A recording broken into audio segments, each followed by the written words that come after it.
우리나라가 지금 내놓은 메탄 감축 로드맵의 내용이에요. 이게 답니다. 지금 나오는 쓰레기의 절반을 줄이겠다는 얘기거든요. 이거 뭐 생선 가시까지 다 씹어 먹어야 되고 갈비탕 먹을 때 뼈까지 씹어 먹으라는 얘기인데 IMF 때도 근모은 건 국민밖에 없고 19금지법도 결국 국민에게 더 비싼 요금을 강요하는 거고 왜 맨날 문제가 생기면 이 모든 문제를 국민에게만 떠넘기느냐 그 부담을 누구에게 지울 것이냐 과연 메탄 감축의 책임이 국민에게 있느냐 기업에게 있느냐 국가에게 있느냐 오늘도 소비자 관점에서 한번 본격적으로 해볼까 합니다. 귀에 빡 박히는 이슈 맛집 귀의 빡종원입니다. 온실가스라고 하면 생각나는 기체 뭐 있나요? 이산화탄소. 이산화탄소 얘기는 계속 나오죠. 그런데 사실 이산화탄소보다 지구를 80배나 더 뜨겁게 만드는 효과를 가진 게 메탄가스예요. 그런데 왜 이산화탄소만 계속 얘기를 하느냐? 일단 기본적으로 이산화탄소가 압도적으로 더 많습니다. 2021년도 기준으로 메탄가스는 10%가 좀 넘어요. 지금 당장 배출되는 양이 이산화탄소보다 적다 하더라도 엄청난 온실 효과를 불러오는 게 메탄가스예요. 그래서 IPCC 회의라고 전 세계의 기후과학자들이 매년 모여서 보고서를 내거든요. 이 IPCC 보고서에서도 이산화탄소만 잡아선 지금 지구온난화를 막을 수 없다. 메탄을 잡아야 된다라는 결론을 최근에 내기도 했습니다. 왜 최근인지 아세요? 왜냐하면 지금까지는 전 세계가 메탄에 대해서 잘 몰랐기 때문입니다. 자, 일단 소의 방귀, 소의 트름, 인간의 방귀, 인간의 트름 이런 가스 이거 전부 다 메탄입니다. 벼를 재배할 때 논에서 재배하지 않습니까? 여기서 또 메탄이 발생을 합니다. 심지어 그냥 습지에서도 메탄이 나와요. 그게 뭐가 됐든 부패하는 과정에서 미생물이 작용하면서 메탄을 발생시키거든요. 그러니까 방구라고 보시면 돼요. 미생물의 방구 이런 게 결국 메탄이기 때문에 쓰레기 매립에서도 메탄이 발생을 하고요. 그 다음에 석유를 태울 때, 석탄을 태울 때 뭐가 발생하죠? 이산화탄소 발생하죠. 근데 메탄은 그 가스를 캐내고 운반하면서 이 새는 것들이 전부 메탄입니다. 자연 발생이 워낙 많다 보니까 메탄을 인간이 얼마나 배출을 하느냐를 계산하기가 쉽지 않았고 하지만 이게 점점 메탄이 늘어나는 현상을 보면서 이거 자연 발생적으로만 생기는 게 아닌 것 같은데 라고 해서 과학자들이 연구를 했고 그 결과 인간의 활동 때문에 60%가 더 발생을 한다라는 사실을 비교적 최근에야 밝혀냈고요. 그래서 이제 세계가 머리를 맞대기 시작을 했습니다. 2021년도에 105개 국가가 참여를 해서 2030년까지 전 세계에서 발생되는 메탄의 30%를 줄여보자 라는 서약을 했는데 우리나라도 당연히 여기에 참여를 했습니다. 그래서 과연 어떻게 줄일 것이냐 지금부터 각 나라별로 어떻게 하고 있는지 좀 자세히 살펴보겠습니다.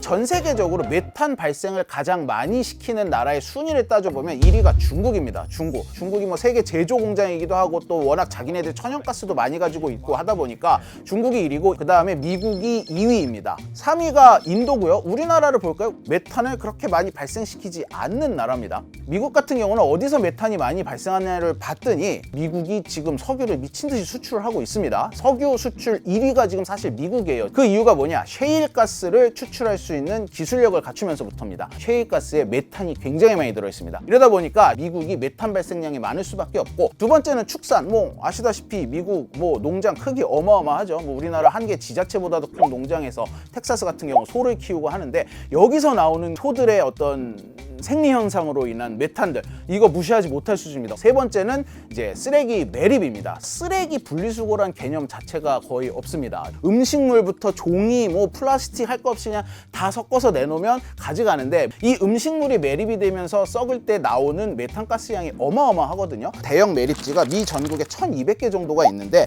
여기에서 나오는 온실가스 중에 14%가 메탄이었고요. 자동차 2400만 대가 뿜어내는 이산화탄소와 메탄을 합친 온실가스와 맞먹는 양이라고 해요. 정말 어마어마한 양이 계속해서 생활 쓰레기에서 뿜어져 나오고 있지만 미국은 사실 여기를 손대지 않았어요. 뉴욕시 같은 경우도 음식물 쓰레기가 너무 많이 나오니까 이제 이 음식물 분리수거를 의무화하긴 했는데 이게 뿌리 깊게 박힌 인식이 쉽게 바뀌지는 않습니다. 그러다 보니까 이런 어떤 생활 패턴을 바꾸는 것부터 가지 않고 미국이 어디부터 갔느냐? 에너지를 생산하는 업체에게 메탄 세금을 매기기로 했습니다. 자, 그럼 이번엔 유럽으로 가보겠습니다. 유럽은 우리가 좀 주의 깊게 봐야 돼요. 유럽의 대부분의 나라가 우리나라와 마찬가지로 에너지를 수입을 해서 쓰는데 유럽 내에서 석유나 가스를 채굴하면서 발생하는 메탄은 그리 많지 않지만 외국에서 유럽으로 판매를 하기 위해서 이걸 채굴을 하는 과정에서 나오는 메탄, 이거에 대해서도 우리가 책임을 지겠다, 이런 입장이거든요 지금 유럽이. 근데 그 책임을 우리 돈으로 지는 게 아니라 그 업체에다가 매기겠다.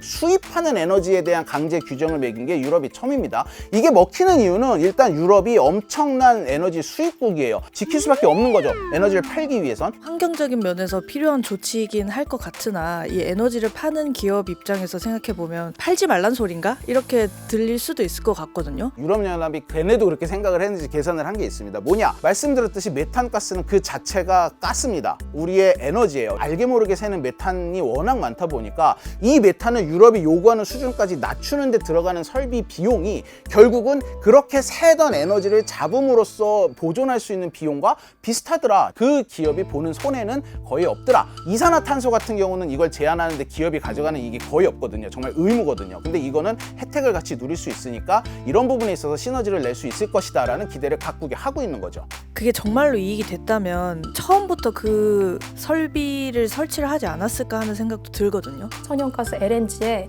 최대 90% 정도가 메탄이에요. 그래서 LNG 새는 걸 막는 게 결국에 메탄 새는 것을 막는 것이고, 사실 중장기적으로는 기업이 메탄 누출을 잡는 것이 이제 돈과 연결되어 있다는 것은 알고는 있을 겁니다. 그런데 사실 기업 입장에서 이 동력이 지금까지 없었습니다. 예를 들면 정부가 제재를 가하지도 않았고 누출을 막으라는 신호를 주지 않았기 때문에 기업 입장에서는 이걸 당장 해야 되는 우선순위가 아니구나라고 생각했을 수 있어요. 완전히 손실만 보는 건 아니기 때문에 뭐 안 나설 이유는 없다, 이런 좀 기대를 가지고 계시기도 한 건가요? 그럼요. 기업이 이에 대한 준비는 반드시 해야 된다고 생각은 합니다.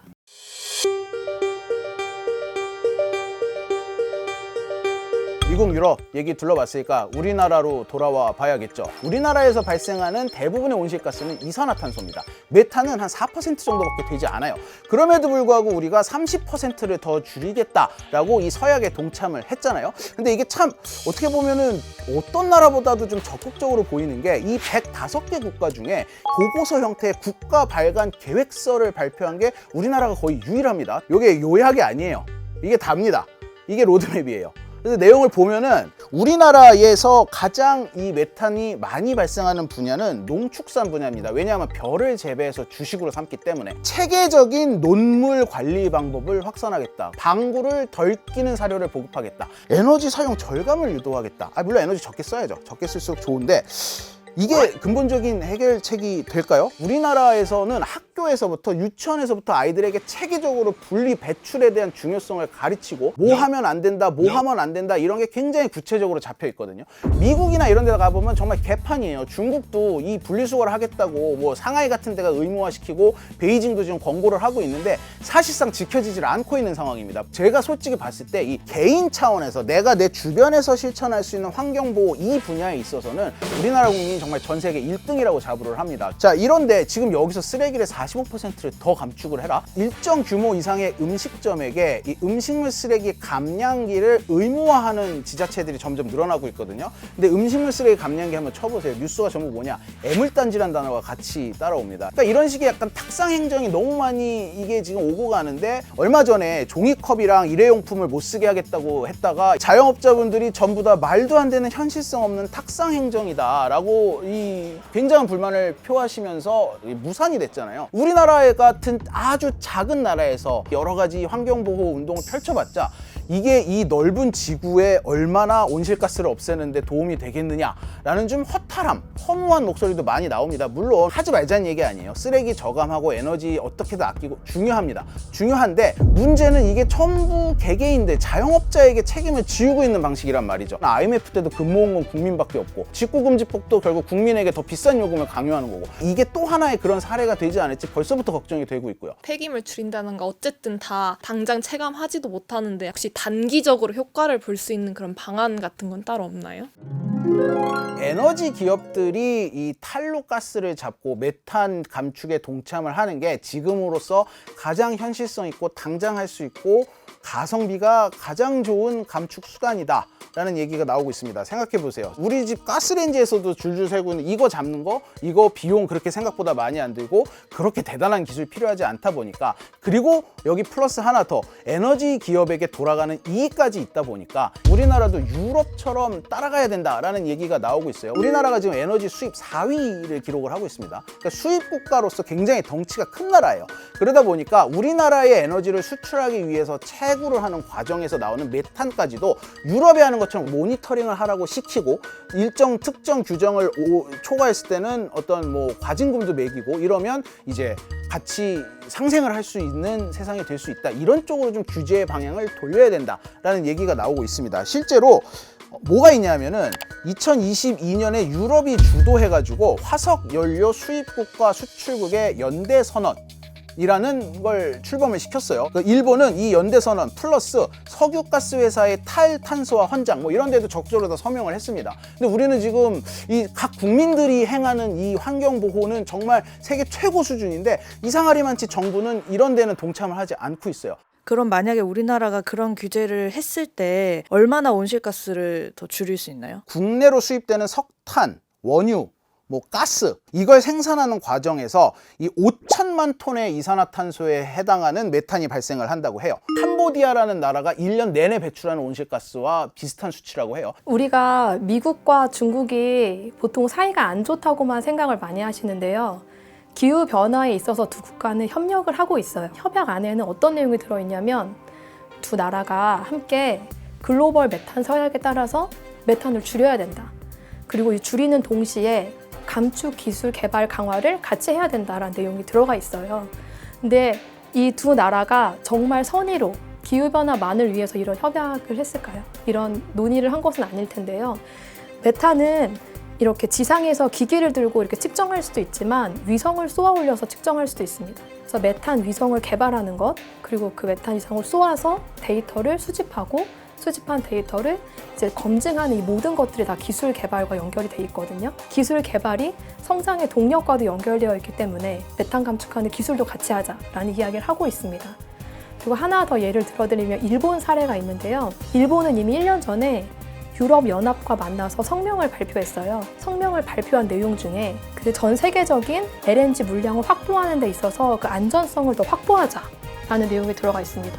이렇듯이 이 메탄 감축이 단순히 감축이 아니라 에너지 안보 문제와 기술 개발과도 다 연결이 되어 있습니다. 우리나라는 모든 해법을 국내에서만 찾고 에너지 업체라거나 이런 외국의 대규모 정유회사 이런 쪽에다가는 전혀 한마디도 하지 않고 있다, 이런 좀 지적이 나오고 있습니다. 우리나라도 그래서 국내에서만 찾지 말고 이 우리나라에게 수출하기 위해서 캐내는 그 에너지 회사들, 그 회사들에게 같이 이 부담을 나눠주면서 이 규제에 동참을 해야 한다. 이번에만큼은 정말 유럽이나 미국 같은 국제사회와 발맞춰가지고 거대 에너지 회사들의 제 목소리를 내면서 이들을 규제할 수 있는 영향력을 행사할 수 있는 나라, 그런 나라가 됐으면 좋겠다. 그래야 덜 더워진다 라는 말씀을 드리고 싶습니다.